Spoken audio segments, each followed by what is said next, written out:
আসসালামু আলাইকুম। JN cooking and ব্লগের আজকের পর্বটি দেখার জন্য আমন্ত্রণ রইল। আশা করছি কাছে দূরে সবাই অনেক বেশি ভালো আছেন। বিকেলের নাস্তার জন্য স্ন্যাক্স তৈরি করব ঘরে থাকা সাধারণ কিছু উপকরণ দিয়ে। তো আমার রেসিপি ভালো লাগলে চ্যানেলটাকে সাবস্ক্রাইব করে সাথে থাকতে পারেন। আর ভিডিও দেখার মাঝখানে অবশ্যই একটা লাইক দিয়ে দেবেন। আটা এবং আলু, চিকেন আর পাতাকপি দিয়ে আজকের এই স্ন্যাক্সটা তৈরি করব। এই জন্য প্রথমে আটার কাইটা তৈরি করে নিতে হবে। 1.5 কাপ পরিমাণ আটা নিয়ে নিলাম, পরিবর্তে ময়দাও নেওয়া যেতে পারে। সামান্য লবণ, 1/4 চা চামচ কালি জিরা দিয়ে পরিমাণ মতো পানি দিয়ে অল্প অল্প করে পানি দিয়ে মথে নিতে হবে একবারে। বেশি পানি কিন্তু দিয়ে দেওয়া যাবে না। আমার 1.5 কাপ আটার জন্য প্রায় 1 কাপ পরিমাণ পানি লেগেছিল। তো কাইটা তৈরি করে নিতে হবে এবং শেষের দিকে 1 টেবিল চামচ পরিমাণ সাদা তেল দিয়েও ভালোভাবে মথে নিয়েছিলাম এবং ঢেকে রেখে দেব। তারপর ভিতরে পুরটা তৈরি করে নেব। ভিতরে পুরটা তৈরি করার জন্য পেঁয়াজ কুচি আর মরিচ কুচিটা প্রথমে তেলের মধ্যে ভেজে নেব, তারপর পাতাকপি দিয়ে দেব। 1/4 কাপের মতো পাতাকপি নিয়েছি। পাতাকপিটা নেড়ে নেড়ে ভেজে নিতে হবে। 1 টুকরো চিকেন সিদ্ধ করে রেখেছি আমি। যেহেতু ভিডিওটা বড় হয়ে যাবে এই জন্য চিকেন সিদ্ধটা আমরা দেখাইনি। ধনে গুঁড়ো, শুকনো মরিচের গুঁড়ো, জিরা গুঁড়ো এবং গরম মশলা দিয়ে এবং সয়া সস দিয়েছিলাম আর পরিমাণ মতো লবণ দিয়ে 1 টুকরো চিকেন আমি সিদ্ধ করে রেখেছি এবং হাড়টা ছাড়িয়ে নিয়েছি। সেই হাড় ছাড়ানো চিকেনটা এখন দিয়ে দেব এবং চিকেন সিদ্ধ করার যে পানিটা, সেই পানিটাও এই পাতাকপির মধ্যে দিয়ে দেব। তাহলে পাতাকপিটা সিদ্ধ হয়ে যাবে এবং চিকেনটাও এখন ভাজা ভাজা করে নিতে হবে, পানিটা শুকিয়ে নিতে হবে। তারপর মিডিয়াম সাইজের 2টো আলু সিদ্ধ করে রেখেছিলাম, ম্যাশড করে রেখেছি, সেটাও মিশিয়ে দিতে হবে। এই জন্যই কোনো মশলা দেইনি, যেহেতু চিকেন সিদ্ধ করার যে পানিটা সেটা আমি দিয়ে দিয়েছি, এজন্য আর মশলা দেইনি। একদম শেষের দিকে 1 চা চামচ পরিমাণ চাট মশলা দিয়ে দিতে হবে। পরিমাণ মতো লবণটা দেখে নিতে হবে। যেহেতু সয়া সস দিয়েছি, লবণটা কিন্তু একটু কম করেই দিয়ে দিতে হবে। চিকেন সিদ্ধ হওয়ার সময় সয়া সস দিয়েছিলাম আর সেই পানিটা আমরা দিয়ে দিয়েছি। চিকেন সিদ্ধ হওয়ার পানিটা দিয়ে দিয়েছি। এখন এই ভালোভাবে নেড়ে নামিয়ে নেব। নামিয়ে ঠান্ডা করে নিতে হবে এই পুরটা। পুরটা ঠান্ডা হতে থাক। আমরা আটার কাইটা তৈরি করেছিলাম, সেখান থেকে 4টা অংশ ভাগ করে নিয়েছি।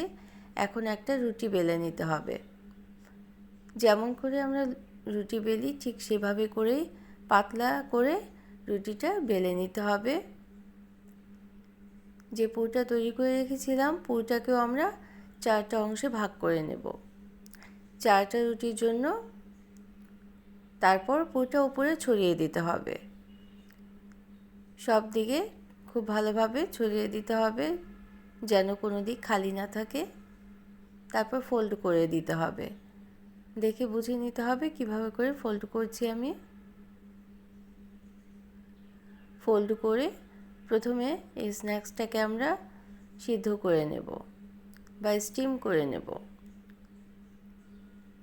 তো গরম পানির পাতিলের উপরে স্ট্রেনার বসিয়েও কিন্তু স্টিম করা যেতে পারে। তো আমি একটা স্টিমার নিয়ে স্টিমটা করে নেব। 2 সাইডের আটার অংশটা কেটে নেব, যেহেতু এর মধ্যে পুরটা পড়েনি এই জন্য। তো এভাবে 4টা রুটি থেকে 4টা স্ন্যাক্স তৈরি করেছি। 2টা 2টা করে আমি স্টিমারে দিয়ে স্টিম করে নেব। তো আমার রেসিপিগুলি ভালো লাগলে একটা লাইক দিয়ে দেবেন। প্রয়োজনে কমেন্ট করতে পারেন আর শেয়ার করতে পারেন ফ্রেন্ডস অ্যান্ড ফ্যামিলির সাথে। আর যারা প্রথম ভিজিট করছেন চ্যানেলটিকে, তারা চাইলে চ্যানেলটিকে সাবস্ক্রাইব করে বেল বাটন প্রেস করে অল অপশনটা সিলেক্ট করে সাথে থেকে যেতে পারেন। এখানে স্টিমারটা নিয়ে তেলটা ব্রাশ করে দিলাম এবং 2টো করে স্ন্যাক্স দিয়ে 5 থেকে 6 মিনিট সময় আমি স্টিমারে রেখে দেব। 5 থেকে 7 মিনিট সময় লাগবে। পানিটা খুব ভালোভাবে ফুটিয়ে নিয়েছি এবং ঢাকনা লাগিয়ে 7 মিনিট সময় লেগেছিল। 7 মিনিট সময় নিয়ে স্টিম করে নিলে ভিতর পর্যন্ত খুব সুন্দরভাবেই কিন্তু সিদ্ধ হয়ে যাবে।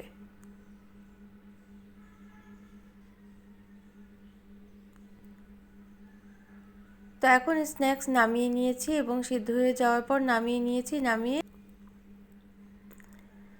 প্রতিটা স্ন্যাক্স এভাবে কেটে আমরা রেখে দেব। তারপর তেলের মধ্যে ভেজে নিতে হবে। তেলে ভেজে নেওয়ার আগে একটা ব্যাটারে গড়িয়ে নিতে হবে। ব্যাটারটা তৈরি করার জন্য আমি 2 টেবিল চামচ পরিমাণ আটা নিয়ে নিয়েছি এবং 1 চা চামচ চালের গুঁড়ো নিয়েছি। আর 1 টেবিল চামচ পরিমাণ সাদা তিল দিয়েছিলাম। আর পরিমাণ মতো লবণ দিয়েছি।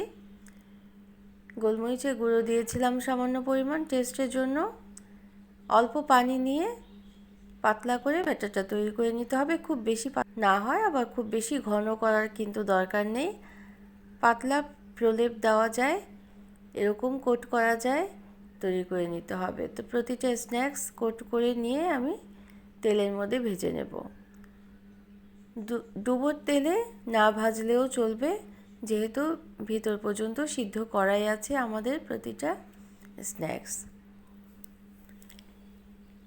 এজন্য আমি তেলের পরিমাণটা একটু কম দিয়েছি। তবে তেলের পরিমাণ একটু বেশি দিলে কিন্তু মুচমুচে হবে, খুব সুন্দর।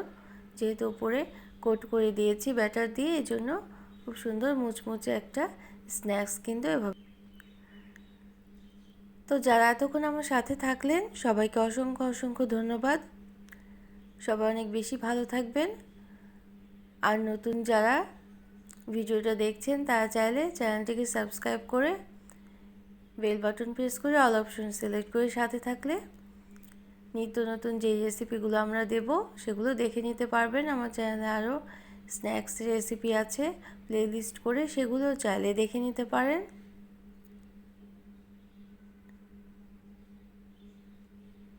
হালকা বাদামি রং করে আমরা ভেজে তুলে নেব। তো সবাই অনেক বেশি ভালো থাকবেন। অন্য কোনো দিনে অন্য কোনো রেসিপি নিয়ে আসবো ইনশাল্লাহ। সেই পর্যন্ত থ্যাঙ্কস ফর ওয়াচিং।